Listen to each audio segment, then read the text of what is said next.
ஓம் நமசிவாய் வாழ்க, நாதன் தாழ்வாழ்க, இமைப்பொழுதும் என் நெஞ்சில் நீங்காதான் தாழ்வாழ்க. இன்றைக்கு அனுபவபூர்வமான உங்களுக்கு, அதுவும் குறிப்பாக அங்காளம்மனை, அங்காள பரமேஸ்வரி, அங்காள ஈஸ்வரி எல்லாம் ஒன்று தான், கும்பிடுபவர்களுக்கு ஒரு மகிழ்ச்சியான செய்தி சொல்ல போகிறேன். இது நான் நடைமுறையில் எடுத்து சொல்லி போயிட்டு வந்து எங்கிட்ட சொன்னவங்க, அந்த தான் சொல்கிறேன். அங்காள ஈஸ்வரியை அல்லது அங்காள அம்மனை அல்லது அங்காள பரமேஸ்வரி இதெல்லாம் ஒன்று தான். குலதெய்வம் கும்பிடும் அனைவரும் இந்த காணொலியை கண்டு இதன்படி செயல்படுங்கள். உங்களுடைய அங்காளம்மன் உங்கள்கிட்ட பேசும். உறுதியா இதுவரைக்கும் யார் சொல்லியிருப்பாங்கன்னு எனக்கு தெரியல, ஆனால் நான் சொல்கிறேன்.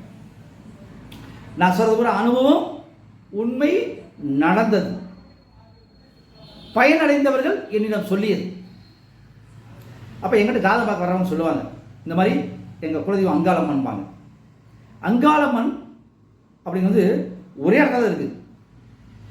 விழுப்புரத்திற்கு அருகில் இருக்கிற மேல்மலையூர் அங்காளம்மன், அது அங்காளம்மன். மற்ற இடத்துல இருக்கிற போது கிளைகள், அது வந்து கடல், மற்றெல்லாம் வந்து கிணறு, குளம், குட்டை. அங்கிருந்து பிடிமனை கூட கோயில் வச்சிருப்பாங்க. நீங்க உங்க கோயிலை கும்பிடுங்க, அதுக்குள்ள நான் போகவே இல்லை. ஆனால் இந்த அங்காளம்மனை கும்பிடுபவர்கள், அது அங்காள பரமேஸ்வரியை கும்பிடுவார்கள், அது அங்காள பரமேஸ்வரியை கும்பிடுங்கள், யாராக இருந்தாலும் உங்களுடைய வாழ்க்கையில் உங்களுடைய குலதெய்வத்தை கும்பிடுறது வந்து நீங்க மாசம் மாசம் போவீங்க. ஆனால் அங்க வருஷத்துக்கு ஒரு கால் அது 2 முறை குறைந்தபட்சம் வருங்க. அப்போ வருஷத்துக்கு ஒருக்கா நீங்க போய் விழுப்புரத்துக்கு அருகில் இருக்கும் மேல்மலையில் அங்காளம்மனை போய் கும்பிட்டு வந்தீங்கன்னா, இந்த அங்காளம்மனை கும்பிடுறாங்க பாருங்க, அவங்களுக்கு எல்லாம் அதிர்ஷ்டம் கிடைக்கும். உங்க அங்காளம்மன் எல்லாத்தையும் இருக்கு, ஆனா மேல்மலையினோடு தான் கடல், அது பசிபிக் மகாசமுத்திரம் மாதிரி அந்த அம்மா அங்க இருக்குது. அங்க போய் நீங்க உங்களுடைய கோரிக்கைகள், இப்போ சொல்லுவாங்க அங்காளம்மனை கும்பிட்றான்னு சொல்லுவாங்க, எங்களுக்கு அது நடக்கல, இது நடக்கல, பல பிரச்சனை சொல்லுவாங்க. உங்களுக்கு எந்த பிரச்சனையாக இருந்தாலும் சரி, குலதெய்வமாக அங்காளம்மனை நீங்க கும்பிட்றீங்களா, ஒன்றும் பிரச்சனை இல்லை, நேரம் மேல்மலையில் போய் அங்க பிரச்சனை பண்ணுங்க. நீங்க வந்து அமாவாசை போகணும், பௌர்ணமி போகணும், அதுக்கு சொல்லவே கிடையாது. எந்த நாள் வேணாலும் போகலாம். அங்காளம்மன் கோவக்காய், ஓங்காய், ஓம்காளி, மகாகாளி, அந்த மாதிரி போய் அதிகாலையில் நீங்க அங்க பிரச்சனை பண்ணணும்.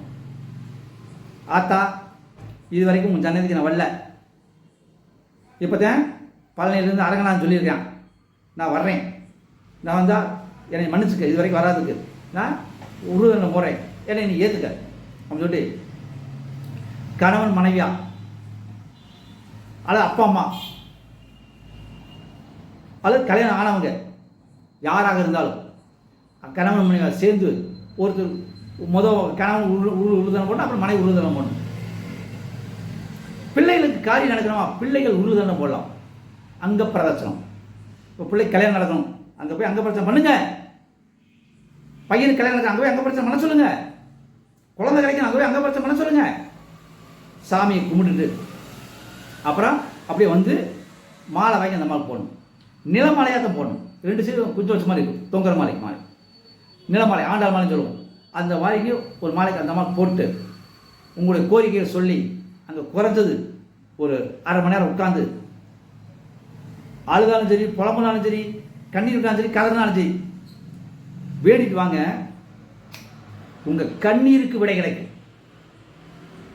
உங்களுடைய புலம்பல்களுக்கு விடை கிடைக்கும், உங்களுடைய ஆதங்கங்களுக்கு கண்டிப்பாக விடை கிடைக்கும், உங்க கவலைகள் கண்டிப்பா படிப்படியாக குறையும். எந்த பிரச்சனைனாலும் சரி, இப்போ இந்த அம்மா காலை இறுக்கி பிடிச்சிருங்க. அதற்கு பிறகு நீங்க உங்க அமுதம் ஊரில் கோயில் இருக்கும், அங்க போங்க, அங்க போய் பொங்கல் வச்சு கும்பிட்டுருங்க. அங்க போய் உருள் தண்டம் அங்க பிரச்சனை பண்ணிட்டு வந்துட்டு இங்க வந்து ஒரு பொங்கல் வச்சு கும்பிட்டு ஒரு 10 பேருக்கு கொடுத்துருங்க. உங்களுக்கு பிரச்சனை என்னவோ அது நிறைவேறும். உறுதியாக, உண்மையாக, நிச்சயமாக. மேல்மலையனூர் அங்காளம்மன். அந்த அங்காளம்மனை குலதெய்வமாக கொண்டவர்கள் அனைவரும் செல்ல வேண்டிய ஒரே இடம் மேல்மலையனூர் அங்காளம்மன்.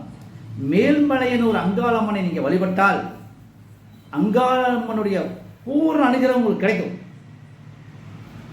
நீங்கள் எந்த ஜாதி மதம் என்ன வேணாலும் இருந்துட்டு போங்க, அங்காளம்மன் உங்கள் குலதெய்வமா, நேராக அங்கே போய் கும்பிடுங்க. அதுக்கு பின்னாடி இங்கே வந்து கும்பிடுங்க. உங்களுடைய கோரிக்கைகள் கொஞ்சம் கொஞ்சமாக மாற்றங்கள் கிடைக்கும், கிடைத்தே தீரும். அங்காளம்மனை முழு மனதோடு நம்புங்கள். அங்காளம்மன் ஆங்காரி ஓங்காரி மட்டும் கிடையாது, அள்ளி கொடுப்பவள். மற்றவங்களை கிள்ளி கொடுப்பாங்க, அந்த அம்மா அள்ளி கொடுக்கும். மனதாக போய் கும்பிடுங்க. நான் சொல்றவே அப்படி ஜும்முகுது. ஏனென்றால் அங்காளம்மன் உலகை ஆள்பவள். அவளிடம் போய் நீங்கள் சரணடையுங்கள். அங்காளம்மனை கும்பிடும் அனைத்து மக்களும் வருடம் ஒரு முறையாவது மேல்மலையனூர் போய் அங்காளம்மனை தரிசியுங்கள். அங்கு உங்களுடைய அங்கப்பிரசனம் செய்யுங்கள். உங்களுடைய கோரிக்கைகள் நிறைவேறும். நன்றி, வணக்கம்.